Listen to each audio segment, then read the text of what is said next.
Le feu est une combustion, c'est-à-dire une réaction chimique d'oxydation entre un combustible, qui est une matière capable de brûler, de se consumer, comme par exemple le papier, le bois, le plastique, le tissu, l'essence, les solvants, le gaz. Un comburant, qui est un corps qui, en entrant en contact avec un autre, permet la combustion. Par exemple, l'oxygène, l'air, les peroxydes sont des gaz comburants. Cette réaction n'est possible que s'il y a présence d'une source d'énergie apportée par une source de chaleur, telle qu'une flamme, une étincelle par exemple. C'est ce que l'on appelle le triangle du feu qui guide les principes d'attaque des feux. Si l'un des trois éléments du triangle du feu est absent, la combustion ne peut pas avoir lieu. Si le foyer manque de combustible, s'il y a manque d'air, si le foyer est refroidi, que l'énergie apportée par la source de chaleur baisse, le feu s'éteint de lui-même.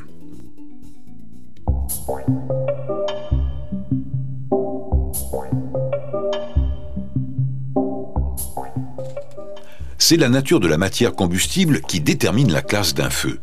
Les feux de matériaux solides, tels que le bois, le papier, le carton, les tissus, le cuir par exemple, qui forment des braises lors de leur combustion, sont appelés feux de classe A.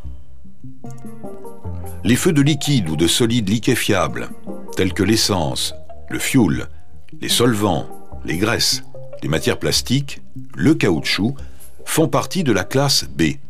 Après combustion complète, les liquides ne laissent pas de résidus. Les feux de gaz comme le butane, le propane, le méthane, l'acétylène, le gaz naturel sont de la classe C. Les feux de métaux, comme le magnésium, le sodium, l'aluminium, sont appelés feux de classe D.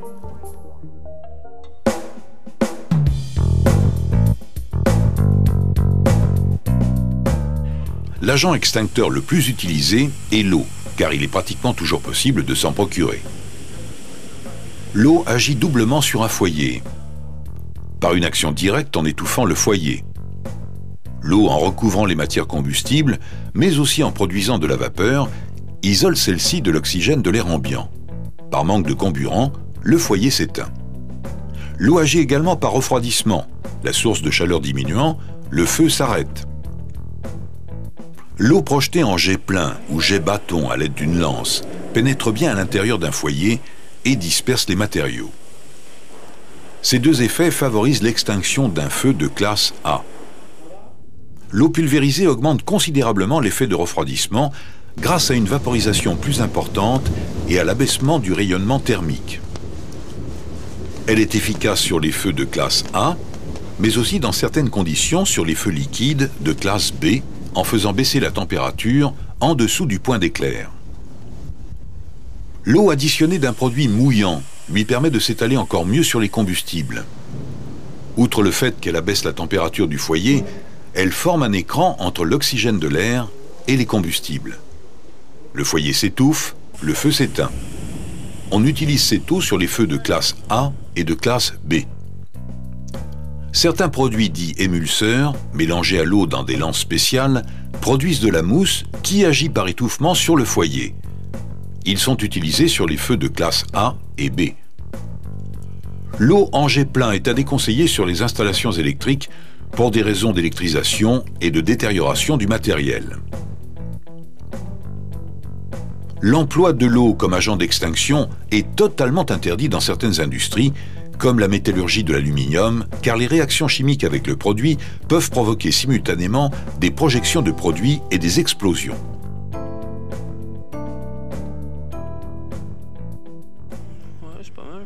Les poudres, qui sont des sels tels que le bicarbonate de sodium ou de potassium, par exemple, agissent par étouffement en recouvrant les combustibles d'une couche imperméable à l'oxygène, mais aussi en dégageant de la vapeur d'eau et du dioxyde de carbone.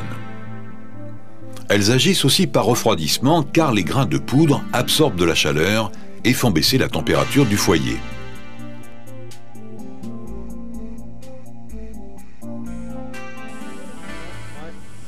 Les poudres dites BC agissent efficacement sur les feux de classe B et C. Les poudres ABC, dites polyvalentes, sont utilisées avec efficacité sur les feux de classe A, B et C. Le dioxyde de carbone ou gaz carbonique liquéfié produit à température ambiante une quantité importante de gaz.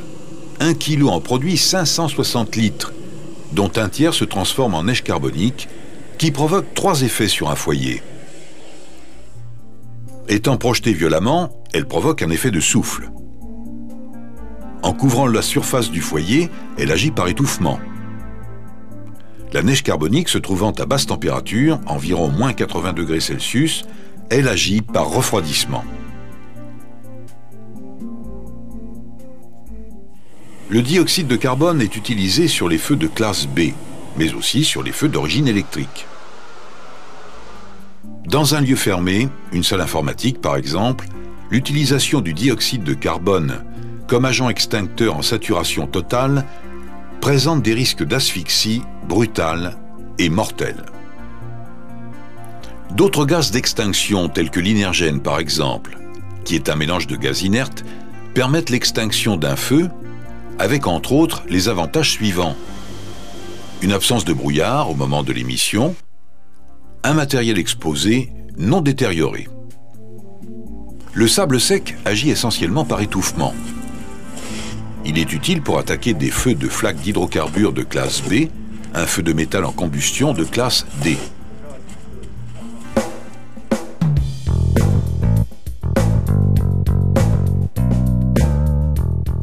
En fonction des combustibles, les feux n'ont pas les mêmes caractéristiques. Pour juguler, éteindre ces feux, il faut utiliser des produits d'extinction appropriés. Mais avant tout, il faut se rappeler qu'il est préférable de faire de la prévention et d'éviter qu'un feu ne se déclenche.